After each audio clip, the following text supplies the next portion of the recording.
Hola amiguitos, saludos, muchos besitos, bienvenidos. Yo espero que os gustara la lectura anterior. Bueno, pues os dije que este libro era de 1929, pero me equivoqué porque tengo otro que tiene la portada parecida que sí, es de 1929. Este libro es de 1939, es fecha en que terminó la Guerra Civil. Dice aquí años de la victoria. Entonces, pues este libro tiene mucho adoctrinamiento porque fue cuando Franco ganó la guerra civil, ¿no? Y instauró una dictadura aquí en España, ¿no? La verdad es que hablamos mucho de lo que pasa en el extranjero, de las dictaduras extranjeras, pero de aquí verdaderamente a mí no me han terminado de explicar las cosas, ¿no? Y la verdad, cuando yo era niña, pues se vivía tranquila. Yo nací en el año 62 y claro, no sabía que aquello era una dictadura. Yo veía cosas raras, como ya en un libro os comenté, pero yo no lo sabía. Y luego a los 13 años, creo que tenía cuando murió Franco, y entonces aquello fue un boom y empezaron a contarme. Yo me creía que los republicanos eran unos ángeles y que Franco era un demonio. Y luego vi que no era así tampoco, ¿no? Que los republicanos pues también hicieron muchas cosas malas, incluso se llevaron el oro de España, creo, ¿no? Y estaban aquí, trajeron aquí a los rusos a matarnos españoles, o sea, es complicado, ¿no? Y como es nuestra sangre. Yo, mi abuelo hablaba muy bien de Franco, ¿no? Y yo mi infancia la vivía muy tranquila, no veía peores cosas veo ahora.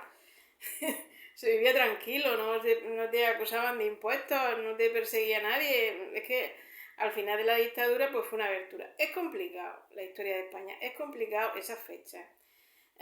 Quizás yo no soy imparcial, lo reconozco porque viví en esa época y personas queridas mías pues veían bien eso, entonces no puedo juzgar con imparcialidad. Por eso tampoco sé.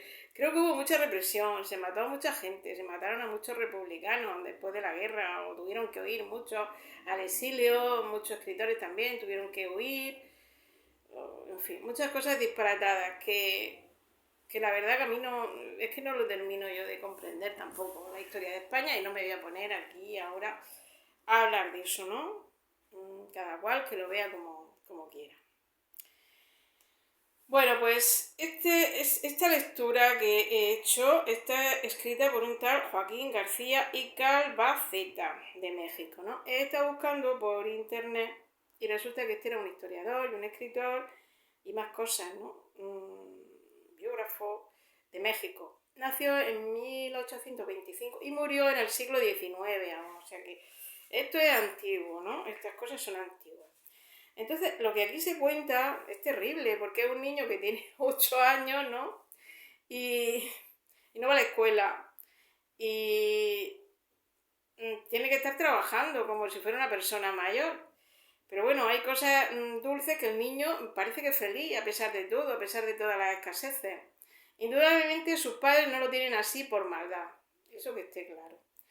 Que eran las costumbres de la época, se vivía así. Además, toda esta historia a mí no me es ajena en absoluto, ¿no?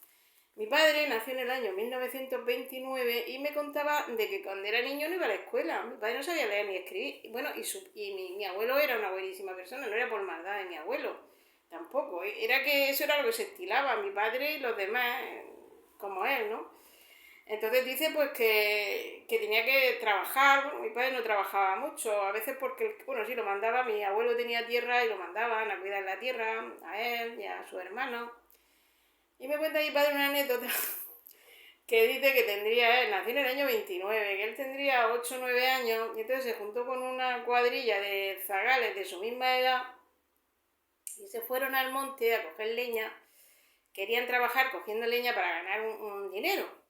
Pero resulta que el que le iba a dar trabajo era un hombre que quería niños de 12 años. No sé si era porque la ley lo obligaba, supongo que no porque trabajaba muy pequeño. Pero esto sería antes de Franco, seguramente, porque nació mi padre en el 29 y tendría unos 8 años, sería en tiempos de guerra o algo así. Entonces, él que daba trabajo quería niños de 12 años. Y entonces cogió uno por uno a los niños y le preguntó: ¿tú cuántos años tienes? Yo 12. Al otro: ¿cuántos años tienes? 12. ¿Tú cuántos tienes? 12. Y tenían algunos 7 u 8 años o 9. Y entonces el empleador se queda así parado un momento pensando. Dice, pues parecéis hijos de polla americana, todos.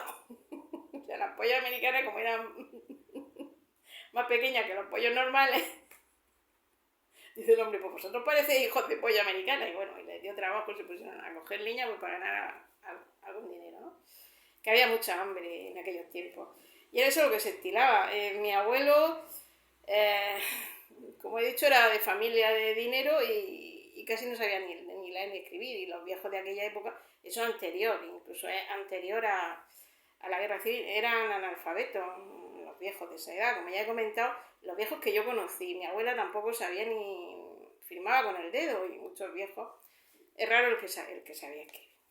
Bueno, pues entonces esto que ocurre a este niño, pues son cosas que pasaban, ¿no? Que no iba a la escuela, que se pasaba el día trabajando, y no era que sus padres no lo quisieran, seguro que lo querían y mucho, y le darían mucho cariño, pero era lo que entonces se estilaba. Entonces no podemos juzgar las cosas del pasado desde otra época, ¿no? Hay que entenderlo desde la época, pero esto es terrible, ¿no? Que un niño se le roba la infancia, que no pueda ni jugar, no vaya a la escuela, pues se le roba la infancia. Sin embargo, ya veis que esto se titula El filósofo sin saberlo, ¿no?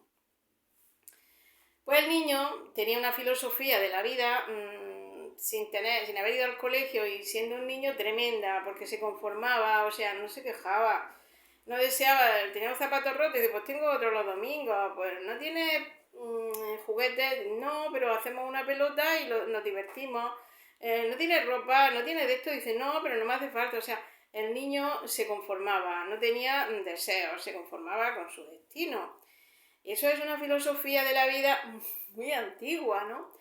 Por ejemplo, el budismo, que Buda vivió por el siglo V a.C. y anterior al cristianismo, muy anterior, o el confucianismo, Confucio en China, vivió también, creo que fue del siglo V a.C., bueno, que son filosofías, tienen una filosofía cultura, que es una filosofía muy antigua de la vida.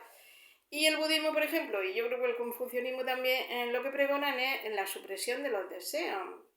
Porque deseamos cosas y somos infelices porque no tenemos cosas, estamos siempre deseando cosas, ¿no? Entonces ellos pregonan, pues eso, la supresión de los deseos. Bueno, que eso es exagerado, demasiada exageración, suprimir los deseos es muy difícil. Suprimir las pasiones también. Entonces este niño, sin tener estudios ni nada, pues sin saberlo él, era como un filósofo, porque se conformaba con todo, ¿no? Era feliz a su manera, jugando, quizás más feliz que los niños de hoy día. Entonces esto también nos hace pensar que cualquier situación en la vida, en otras culturas, que a nosotros nos pueda parecer muy malo, pues también hay personas que se adaptan a esa forma de vida y pueden ser felices, ¿no? Porque este niño pues parecía feliz. Bueno, y esa filosofía de la vida, de conformarse con lo que uno tiene, me recuerda mucho a mi abuelo, Mariano, que murió cuando yo tenía 11 años, y que él solía decir, dice, la felicidad consiste en conformarse con lo que se tiene. Y, bueno, eso llevado al extremo no sería bueno, porque no hay, todos los extremos son peligrosos, hay que buscar un término medio en las cosas, ¿no? No se puede conformar con todo, hay que rebelarse, porque una persona que se conforme con todo, pues lo que haría sería también provocar que otras personas sería un incauto el que se conformara con todo, y otros pues abusarían de esa persona, podrían cometer abuso porque tiene que proteger a su hijo y a su familia por su pasividad. Podría dar lugar a que abusaran de otro, de su familia. Entonces no puede uno conformarse con todo, ¿no? Es una forma de hablar, se entiende que en general un término medio, ¿no? Bueno, y hoy voy a leer de este mismo libro otro relato que se llama El pastorcillo y el perro, ¿no? Está escrito por un tal Martínez de la Rosa. De este he oído hablar y he leído alguna cosita por ahí, creo. Bueno, comienzo la lectura.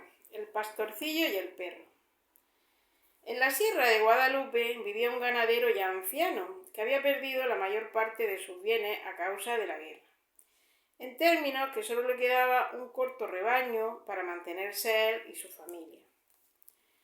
Había encargado su guarda, la guarda del rebaño, a un muchacho de 10 a 12 años, hijo suyo, y a quien como tal amaba muy entrañablemente, si bien aquel rapaz tenía el genio díscolo y solía no escuchar los consejos y advertencias de su padre, con la docilidad y respeto que debiera.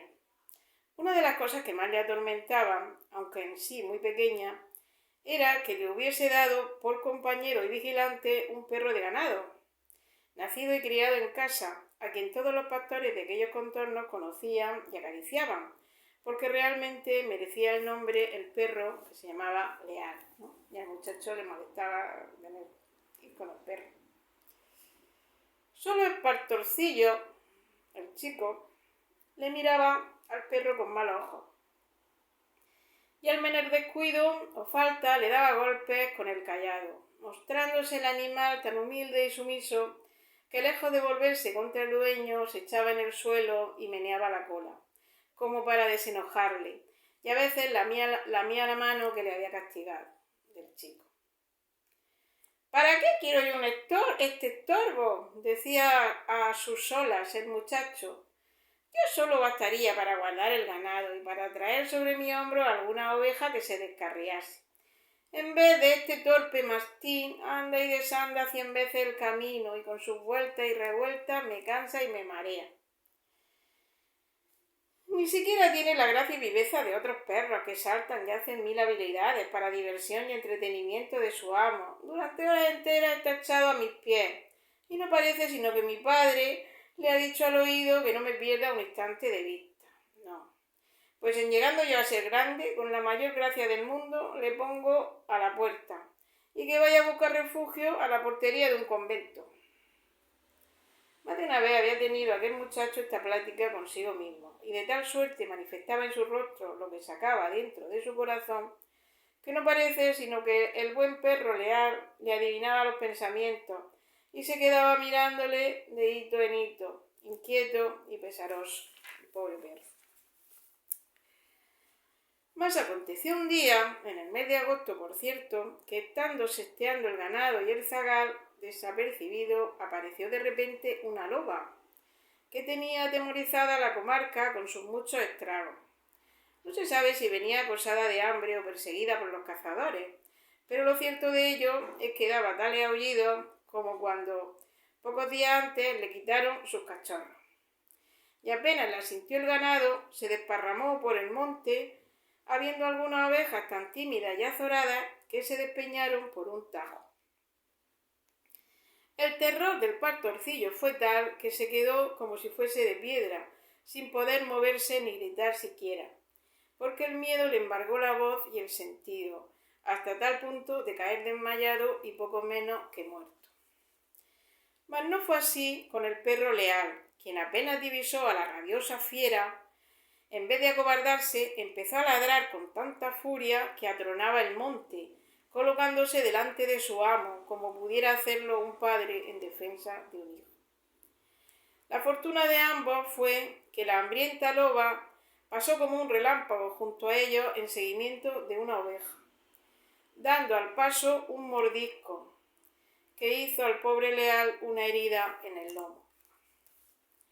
A pesar del dolor vivísimo que sentía el perro, no por eso dejó de ladrar y de querer embestir a la fiera. Y apenas la vio lejos, volviéndose cariñoso al muchacho, y empezó a acariciarle con tales demostraciones como si quisiera con ella restituirle la vida. En este afán permaneció durante algún tiempo, dando de vez en cuando unos quejidos como una persona que está muy apesadumbrada. Mas viendo el perro que sus conatos eran inútiles y que el chico no volvía en sí, quedóse suspenso, como dudando de lo que había de hacer, hasta que, guiado por una especie de instinto, echó a correr por aquellos montes y llegó jadeando a la cabaña que vivía a la sazón su amo. Halló la puerta cerrada y empezó a moverla con impaciencia, dando en ella golpes con las manos, como una persona que llama con necesidad de socorro. Abrió la puerta el anciano, y se le cayeron las alas del corazón al ver a Leal tan fatigado y brotando sangre de la reciente herida. Lo primero que se le ocurrió fue si habría muerto su hijo, y daba pena ver al afligido viejo acariciando al perro y queriendo preguntarle qué había hecho del tesoro que le confió. No pudiendo permanecer en tan contagiosa incertidumbre, salió el buen padre en busca de su hijo, y Leal, el perro, le iba guiando por aquella roca y vericuetos, extenuado de cansancio y sin poder apenas moverse, pero haciendo esfuerzo para aligerar el paso y volviendo sin cesar la cabeza para ver si su amo le seguía. Así llegaron al paraje en que estaba el muchacho, sin haber recobrado todavía el uso de sus sentidos. Abrazóle su padre con la mayor ternura, rocióle después el rostro con agua de una fuente que allí cerca manaba, y dándole a oler unas matas de cantueso y tomillo, fue volviendo así el rapaz, cual si saliese de un profundo letargo. Al pronto no sabía el muchacho ni dónde estaba ni lo que le había sucedido. Volvió la vista alrededor en busca del ganado, y vio a su padre que estaba junto a él, y al perro Leal echado a sus pies, rendido y casi desangrado. Al cabo de pocos momentos, por la relación que el padre le hizo y por lo que él propio recordaba, comprendió el gravísimo riesgo que había corrido, y que tal vez era deudor de la vida a aquel fiel animal, a quien despreciaba y maltrataba. En el instante mismo se le vino al pensamiento la mala voluntad con que obedecía los mandatos de su padre, encaminados todos a su provecho, y la ingratitud y el mal trato con que había pagado la vigilancia del perro, Leal. Y sin despegar los labios, pero arrepentido y sonrojado, besó la mano de su padre como pidiendo perdón y ofreciéndole enmienda. Y después levantó del suelo al perro, le curó la herida, y dándole palmada en el cuello le decía con cariño, cual si él lo comprendiese: ya tengo un compañero y amigo para toda la vida. Bueno, amigos, espero que os haya gustado el relato. A mí me ha emocionado al final. Venga, saludos, besitos.